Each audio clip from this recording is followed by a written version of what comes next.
موږ چې دا رفع الیدین کوو په جومات کې ولاړ یم په والله په بالله او ثم تله او روژه مې موږ او تاسو که نه د کوم امام دپاره کوو نه د ډلې دپاره کوو نه د پیسو دپاره کوو نه د مذهب دپاره کوو چې زمونږ مذهب دی صرف او صرف د دې وجې نه کوو چې محمد رسول الله علیه السلام کړي دي. بس دا دوی ټول دروغ وایي، خلکو ته دوکه ورکوي او دجل کوي.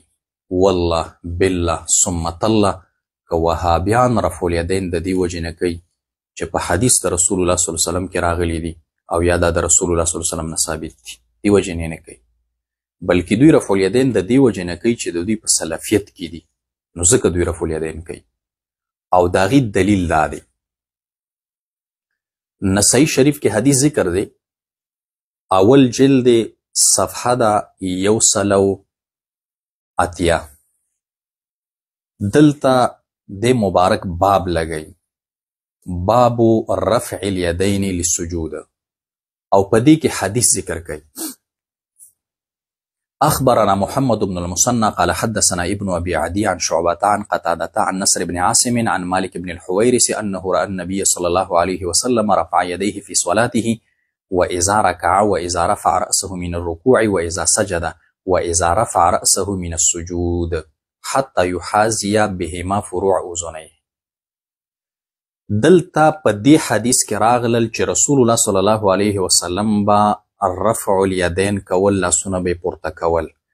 په هغه مواضعو کې یو ذکر کوي و اذا رفع رأسه من السجود، کله به چې رسول الله صلی الله علیه وسلم مبارک د سجدې نه سر راپورته که نو لاسونه به پورته کړل. اوس دا نسائی شریف ذکر کړي او حدیث هم صحیح حدیث دی، ځکه چې د وهابیانو سرکرده شیخ البانی وی قال شیخ البانی صحیحونه، صحیح حدیث دی. که چرته وهابیان رفع الیدین د دې وجې نه کوي چې په حدیث د رسول الله صلی الله علیه وسلم کې راغلی، نو دا رفع الیدین ولې نه کوي؟ دا خو په حدیث کې راغلی، یو وهابي هم نه کوي. ولې نه کوي؟ ځکه چې په سلفیت کې دا رفع الیدین نشته. نو چې په سلفیت کې نشته، د نیکۍ سره د دې نه په صحیح حدیث د رسول الله صلی الله علیه وسلم مبارک کې راغلی دي. نو دا د عوامو خلکو ته دوی دوکه ورکوي، دا دروغ وایي او دجل کوي او په دروغه باندې قسمونه کوي چې مونږ رفع الیدین د دې وجې نه کوو چې د رسول الله صلی الله علیه وسلم نه ثابت دي. د رسول الله صلی الله علیه وسلم نه خو دغه رفع الیدین ثابت دي، په صحیح حدیث سره ولې نه کوي؟